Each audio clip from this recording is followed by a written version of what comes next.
The wrong door, the right man. It was a cold evening in downtown Los Angeles.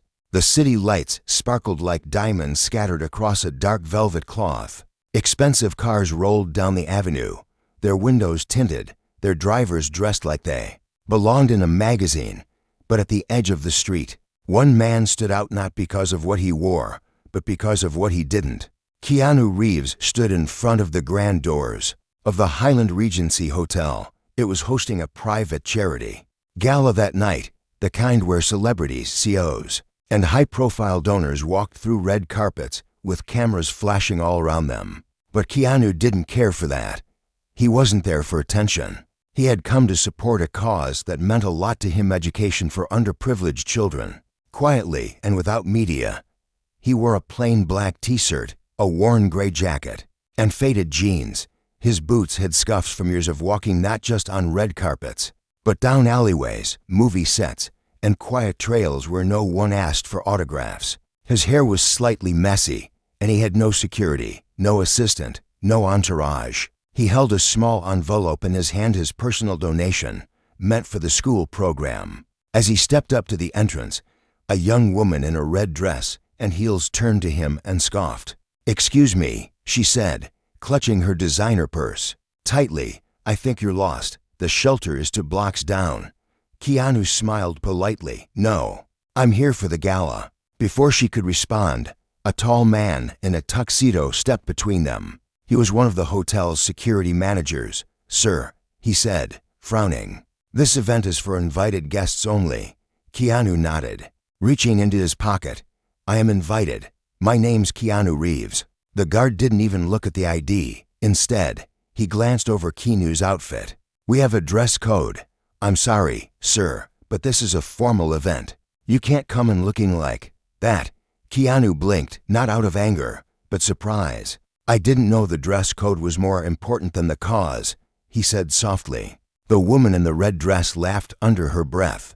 "You're kidding, right? You expect us to believe you're Keanu Reeves?" Another man passed by, a famous actor in a glittery blue suit. The guard opened the rope for him without question. Cameras flashed. No one noticed the quiet man still standing outside. Keanu didn't argue. He simply took a step back and looked up at the hotel. Something in his eyes changed, not bitterness, not pride, but a deep understanding that he had seen many times before in life. He slipped the envelope back into his jacket. As he turned to walk away, a small voice from behind the entrance called out, Is that really him?" A young boy, maybe 10 years old, ran out from the hallway inside. He wore a cheap little suit, too big for his small frame, and had a notebook in his hand. "Mr. Reeves," he said breathlessly. "You came." The security guard looked confused. "Do you know this man?" "Yes," the boy said proudly. "He's the one who donated the library to our school. He even sent books with his own money." Keanu smiled at the boy and bent down. "You made it all the way here." The boy nodded. "They said we might meet someone famous tonight, but I hoped it would be you." The woman in red folded her arms. "Still doesn't mean he belongs inside." Keanu stood and gently placed a hand on the boy's shoulder. "I think this young man deserves more attention than any of us." But the boy looked worried. "Are you not coming inside?" Keanu shook his head. "I don't think I'm welcome." Just then, something unexpected happened. One of the gala organizers, a woman in her 60s, stepped out. She had overheard part of the conversation, and her face turned pale when she saw Keanu. "Oh no," she whispered. "Mr. Reeves, please forgive us." The guard looked confused. "Wait, he's actually..." "Yes," the woman snapped. "He's not just a guest, he's the largest silent donor of this entire campaign. And you just turned him away." For a moment, everything went silent. The people near the entrance looked at each other, embarrassed, unsure of what to say. But Keanu just smiled again, this time with warmth. "It's all right," he said. "Sometimes people forget that kindness wears no uniform." The older woman rushed forward. "Please, come in, we'll escort you personally." Keanu looked down at the boy. "Only if my friend here gets to join me." The boy's eyes lit up. "Really?" "Absolutely." They walked in together, side by side. No red carpet, no flashing lights. Just two souls walking with purpose. Inside the gala, whispers began to spread. People who had once judged him by his clothes now stared in awe. Some felt ashamed, some felt inspired, and some started to question what they valued most. Keanu didn't stay long. He gave his donation, spoke kindly to the staff, and thanked the chefs in the back. He spent more time with the children at the event than he did at any of the celebrity tables. And before he left, he told the boy, "Never judge yourself by what others wear. Judge them by how they treat you." The boy held that notebook close to his heart. It now had a signature not just of a famous man, but of someone who saw his worth. Outside, the guard who had turned him away looked down at his feet. The woman in red walked away quickly, her face burning. But Keanu didn't say a word to either of them, because some lessons don't need loud voices. They need quiet actions. And that night, a man dressed simply walked into a room full of diamonds and reminded them all what true value really is. The echo in the hallway. Next morning, news traveled fast, but not through headlines, not through paparazzi. It moved quietly, like whispers carried by the wind. The hotel staff spoke about it first. The chef told his assistants how Keanu had complimented the soup and even asked for the name of the dishwasher so he could thank him. The janitor who had seen him help pick up napkins from the floor was still smiling, and the security guard, who had turned him away, couldn't sleep that night. Something inside him felt wrong. Meanwhile, Keanu was already on a quiet street. Miles away, he sat on a wooden bench in a small park, sipping coffee from a paper cup. Beside him sat the boy from the gala, whose name was Liam. Keanu had invited him and his mother to breakfast not in a five-star hotel, but at a small cafe, owned by an elderly couple who didn't even know who he was. Liam looked up at Keanu with wide eyes. "Why didn't you tell them who you were last night?" Keanu sipped his coffee and smiled gently. "Because it shouldn't matter." Liam tilted his head. "But they were rude." "That's true," Keanu said. "But sometimes people are rude because they're afraid, or because they don't know better. It doesn't mean we should become like them." Liam nodded slowly. His mother, who had been quiet, spoke up. "You know, most people with your name, they don't act like this." Keanu chuckled softly. "I've met many people without my name who are much kinder than I am, across town." The woman in the red dress sat at her dining table, reading comments online. Someone had taken a photo of Keanu walking away from the hotel, holding Liam's hand. It had no filters, no shine, just a simple moment, but it had gone viral. People were writing things like "real class doesn't need a suit," and he's a reminder that goodness still exists. The woman stared at the screen. For the first time, her heart didn't feel proud. It felt small. And then the calls began. The gala organizers, embarrassed by what had happened, reached out to Keanu's team. They offered a public apology and wanted to dedicate the entire campaign in his honor. But Keanu politely declined. He didn't want attention, he wanted action. So instead, he made a quiet visit to the school the charity supported. It was in a rough part of town, where walls were cracked and windows had more tape than glass. But inside, children laughed, shared crayons, and read books under flickering lights. The moment Keanu stepped in, the kids ran to him, not because he was a star, but because they remembered his kindness.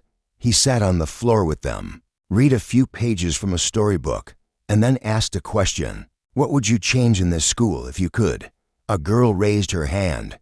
"We need more books." A boy said, "A real library." Another child whispered, "A heater for winter." Keanu nodded and said nothing, but later that week, boxes began to arrive, new books, shelves, reading mats, even portable heaters. No labels, no press, just a note that read, "You matter, keep learning." Meanwhile, Liam's mother returned to work at a diner downtown. She hadn't expected anything from Keanu, but when her manager found out who had eaten breakfast there that day, he gave her a raise. "Anyone who's got someone like that in their life," he said, "must be doing something right."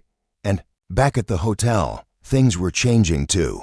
The security guard who had blocked Keanu felt a shift inside him. He started greeting every guest with more warmth. He apologized to others he had once dismissed. One afternoon, he saw an elderly man in worn shoes walking toward the lobby. Instinctively, he stepped forward, But this time, not to stop him to offer his arm and guide him inside. But something else was stirring behind the scenes. The woman in the red dress, her name was Claudia, had been one of the major donors at the gala. She had always believed in appearances, in first impressions. She had built her image around power and elegance. But after that night, her phone kept lighting up with messages from friends saying, "You were standing next to Keanu Reeves and didn't know. And he handled it better than I ever would." Claudia felt exposed, embarrassed, but also curious. So, without telling anyone, she looked up the school Keanu had visited. She showed up wearing simple clothes, no jewelry, no makeup. And when she stepped inside, she was surprised to see something she hadn't expected. Joy, pure joy. Kids reading, laughing, hugging volunteers. She walked to the back and saw a drawing on the wall. It was of Keanu, with a little cape and big smile, holding hands with stick figure children. A tear escaped her eye. She stayed longer than she had planned, helped serve lunch, even washed dishes, and that night she wrote a message online, not for fame, but for honesty. "I judged a man by his clothes, but he carried more class than any of us. I learned something valuable. Sometimes the most powerful people wear humility like a crown." Keanu never responded, but he saw the message. Later that week, he received a letter at his home. No return address. Inside was a small note that read, "Thank you for not shouting when you were disrespected. Your silence was the loudest lesson of my life." He folded the note and placed it in his drawer, next to old movie scripts and childhood photos. Not because it was from someone important, but because it reminded him why he chose the quiet path. And just as he thought the story was over, something else happened. A famous fashion magazine called his team and said they wanted to do a feature titled "The Man Who Wore Simplicity." But Keanu turned them down. Instead, he made a surprise appearance at a street corner in the city. He stood with a sign that said, "Don't just admire kindness, practice it." People passed by, confused. At first, then they stopped. Some cried, some smiled, some took photos. But most walked away thinking about something deeper. Because in a world obsessed with image, one man chose to show the power of heart. And the world noticed. The boy with no shoes. Days passed. The city returned to its usual rhythm. Honking cars, people rushing, faces and screens. Most moments vanished as quickly as they arrived. But one thing stayed. People were still talking about Keanu. Not because of a new movie, not because of a scandal, but because of how he walked away when disrespected, and how he walked back with grace. Keanu kept a low profile. He visited bookstores, libraries, small cafes, always choosing the quiet corner, always smiling at strangers. But inside him, something had shifted. He had seen how small acts could ripple across lives, and he wasn't done. One morning, as he walked through a narrow alley on his way to a local bookstore, he saw something that stopped him in his tracks. A boy around 7 years old sat on a crate, hugging his knees. His feet were bare, and his toes were scraped. Beside him was a showbox, empty, not a single coin inside. The boy looked tired, like he hadn't slept well in days. Keanu crouched beside him. "Hi there," he said gently. "What's your name?" The boy looked up with big eyes. "Milo." Keanu noticed the boy's lips were dry. "Are you hungry, Milo?" Milo nodded slowly. Keanu stood and offered his hand. "Come with me. Let's get you something to eat." Milo hesitated, then took his hand. They walked together to a nearby diner where the staff knew Keanu. They didn't make a scene. They simply smiled, brought warm food, and made sure Milo felt safe. As Milo ate, Keanu asked, "Where are your parents?" Milo looked down. "Mom got sick. She used to work at the laundry shop. Then one day she didn't wake up. I don't have anyone else." Keanu's heart ached. He had known loss. He had known loneliness. And now, he saw it written on this child's face. After breakfast, they walked to a small store. Keanu let Milo pick new shoes. The boy chose a bright red pair, grinning from ear to ear as he tried them on. "They feel like clouds," he whispered. Keanu paid quietly and helped Milo put on the shoes. Then he said, "Do you want to go to school?" Milo looked unsure. "I don't have books or clothes. They'll laugh at me." Keanu knelt and looked him in the eye. "You have more strength than they'll ever understand. And if anyone laughs, remember this true strength is quiet. Like yours." Keanu called a contact an old friend who ran a children's shelter. Milo was given a clean room, warm bed, and new clothes. But more than that, he was given a new chance. The shelter staff were moved when they learned who had brought Milo. But Keanu made them promise not to tell anyone. Meanwhile, word started to spread not from Keanu, but from those who witnessed him quietly lifting lives: the cafe owner, the shelter worker, even a taxi driver who had once picked him up in the rain, only to find Keanu had left a large tip and a handwritten thank you note in the back seat. The world was watching, but Keanu never performed. He simply lived. One day, while walking out of a bookstore, a woman approached him. She was nervous, holding a paper bag filled with pastries. "You don't know me," she said, "but my daughter's school got new books because of you. She used to come home sad. Now, she won't stop reading. Thank you." Keanu took the bag, smiled warmly, and said, "Then thank you for raising her." But not everyone was happy. At the same hotel where he had once been turned away, the management board was now dealing with questions. Donors wanted to know why a man like Keanu Reeves had been denied entry, why a boy like Liam had to defend him, and why a place built on charity forgot its own values. The hotel's owner, a man named Richard Dale, was frustrated. He didn't believe in apologies, only in image, so he arranged a press event, hoping to fix things with words. "We regret the misunderstanding with Mr. Reeves," he said on camera. "We admire his work and would welcome him back anytime." But Keanu didn't reply. He didn't need to, because real change doesn't come through press conferences. It comes through action. One evening, as Keanu walked past that same hotel, he saw a young man in a cheap tuxedo standing nervously near the entrance. He was holding a violin case. The guards were already approaching him. Keanu stepped in. "He's with me," he said calmly. The guards stepped back, recognizing him instantly. The boy looked up, stunned. I was just hoping to play outside. Maybe earn some tips." Keanu nodded. "Then play." The boy opened his case, lifted the violin, and played the first note. It was soft, unsure, but soon it grew bolder, echoing down the sidewalk. People slowed down, some stopped, some pulled out phones, and some just closed their eyes, letting the music wrap around them. When the piece ended, Keanu dropped a note into the violin case. Not money. A small folded paper that said, "Keep playing. The world needs your sound." The boy looked at it like it was gold. And in that moment, something small but powerful happened. A wealthy woman in a fur coat dropped $100 bill into the case. Then another person. Then another. The boy's eyes widened. But Keanu had already stepped away, disappearing into the quiet street. Somewhere across town, Liam was writing an essay for school. The topic was a hero I admire. He didn't write about superheroes, or soldiers, or athletes. He wrote about a man in a worn gray jacket, who didn't wear capes or crowns, who helped without being asked, who listened before speaking. Liam ended his essay with these words: "He taught me that the best people don't need to be seen. They just need to be felt." Quiet hands change everything. Early one morning, before the sun painted the sky orange, Keanu stood in front of a small mirror inside his modest home. He looked at himself, not at the lines on his face or the gray strands in his beard, but at his eyes. They still held something gentle, something wounded, but full of life.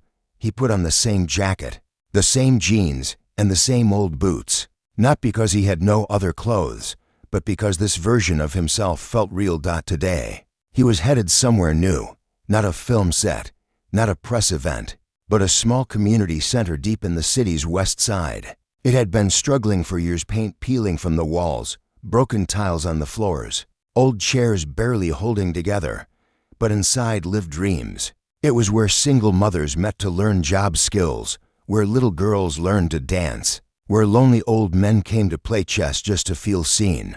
Keanu had heard about the center through Liam's mother. "They're trying," she had said, "but no one notices them." He arrived quietly, without cameras, carrying 2 large boxes in his arms. The receptionist looked up and gasped. Wait, you're... Keanu just smiled. A friend. Inside. The room was buzzing with children. A little girl with braids was trying to balance on a plastic stool. An older boy read a book out loud to a younger one. Two women practiced typing on donated laptops with keys missing. Everything was imperfect, but everything was alive. Keanu set the boxes down and opened them. Inside were art supplies, new books, board games, and fresh notebooks. For the kids, he said softly, for their dreams. A woman approached him, tears in her eyes. We never expected someone like you to show up here. Someone like me, he asked gently, famous, rich, important. He looked around and said, this place is more important than any movie I've made. While the staff worked, Keanu joined the kids. He painted with them, badly. They laughed at his stick figures. He let them braid his hair. They giggled. He watched a 10-year-old perform a clumsy magic trick and clapped like it was the best thing he'd ever seen. But not everyone approved. A local developer had plans to buy the land the center stood on. He wanted to tear it down and build luxury condos. For months, he'd tried to push the city into selling it. And when he heard that Keanu was there, he saw an opportunity not to help, but to spin the moment for himself. The very next day, news outlets began to report, Keanu Reeves joins forces with city to improve West Side neighborhood. Photos of him with the children were suddenly online. Headlines used his name without his permission. Reporters showed up at the center uninvited. Keanu was upset. Not for himself, but for the kids. They were being watched like animals in a zoo. Their safe space turned into a circus. During one visit, a boy clung to Keanu's leg and whispered, "Why are all these people staring at us now?" That night, Keanu wrote a letter. It wasn't loud. It wasn't angry. It was honest. He posted it online. I visited the center to offer help, not headlines. The people there are strong and full of life. They don't need pity or photos. They need protection. Please let them grow in peace. The post went viral. Suddenly, the public shifted their focus not to the man but to the mission. Donations poured into the center. Volunteers signed up. Even a group of retired engineers offered to fix the roof for free. But the developer didn't give up. He called a press meeting, inviting city officials, trying to sway them with promises of jobs and shiny buildings. He even said, "I respect Mr. Reeves, but the future needs progress, and progress means upgrading the city." Keanu didn't respond. Instead, he invited the city officials to visit the center quietly. No media, no speeches. They came. They watched a young girl dance barefoot on a cracked tile floor. They listened to a teen boy sing a song he wrote for his late father. They saw mothers learning how to build resumes. They felt something shift. When the vote came, the city chose to protect the center. It would not be sold, not be torn down, not be replaced. It would be rebuilt with love. Keanu never stood on a stage to celebrate it. Instead, he went back the next day, rolled up his sleeves, and helped paint the new classroom walls sky blue. The children picked the color. Liam arrived with his mother and brought a stack of hand-drawn thank you cards from his class. One showed Keanu standing in front of the center with hearts all around him. Another showed the word hero, but it was spelled wrong, Hioro. Keanu laughed and said, "That's the best spelling I've ever seen." While taking a break, Keanu sat alone outside. The janitor, an old man named Samuel, sat beside him. "You've done a lot for this place," Samuel said. "Not enough," Keanu replied. Samuel nodded. "Funny thing about kindness, it echoes." Keanu looked at him. "What do you mean?" Samuel smiled. "Someone helped me years ago when I was just a boy, changed my life. I've been passing it on ever since. Now you're doing the same. And these kids, one day, they will too." Keanu sat quietly with that thought. The echo. The idea that what we do might keep living long after we're gone. Later that evening, while the sun dipped low, Liam pulled at Keanu's sleeve. "Can I ask you something?" "Sure." "Why do you help us?" Keanu paused, then said softly, "Because someone helped me once, when I needed it most." Liam smiled. "I'll help someone too, when I grow up." Keanu put a hand on his shoulder. "You already are." And somewhere deep in the city, A small center full of laughter and color stood strong not because of money, but because of kindness, because quiet hands really do change everything. Asterisk the forgotten award city buzzed with noise as always, but in the quiet corners, the ones without cameras or crowds, people were telling a different kind of story. Not the kind written in magazines or printed on billboards, but the kind whispered from parent to child, neighbor to neighbor. They talked about the actor who dressed simply and listened deeply, the man who didn't just give money, but gave time, attention, and dignity. And though he never asked for it, his name began to carry a new meaning, not as a celebrity, but as a symbol of quiet strength. Yet while others spoke about him, Keanu remained unchanged. He still rode the subway, still ate alone in small diners, still stopped to help when no one was looking. He didn't want rewards. He didn't want applause. But the world had other plans. One day, a formal letter arrived at the small community center he helped save. It was addressed to him, written with gold trim and sealed with an official stamp.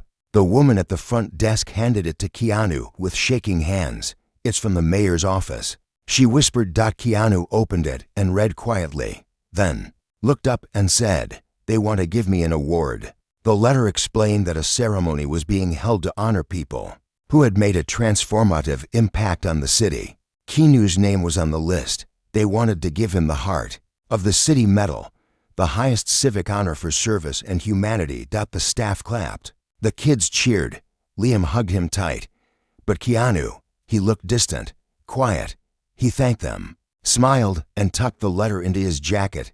A week later, the event arrived. The Grand City Hall was decorated in golden lights and velvet ropes. Security guards lined the doors. Wealthy donors and politicians filled the seats, and media crews waited eagerly for big names to arrive. One by one, guests stepped out of luxury cars.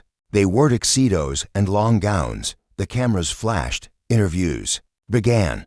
But there was one question on everyone's lips. Where is Keanu? Inside the hall, an empty seat sat on the stage. It had a name tag, Mr. KeanuReeves. Minutes passed. The speeches began. Other honorees accepted their awards. Still no sign of him. Then, just as the mayor was about to close the ceremony, a small, rustling sound came from the back. A man entered through the side door. No suit, no tie, just a gray jacket, jeans, and scuffed boots. He walked without hesitation, but without pride. Just presence. Some people gasped, others whispered. The mayor paused and said, "Ladies and gentlemen, he's here." Keanu nodded politely and walked to the stage. The applause was loud, standing, but he didn't raise his hands. He didn't bow. He simply stepped up to the microphone, and, for a moment, he said nothing. Then he began, "I'm honored, truly, but this medal, I don't deserve it alone."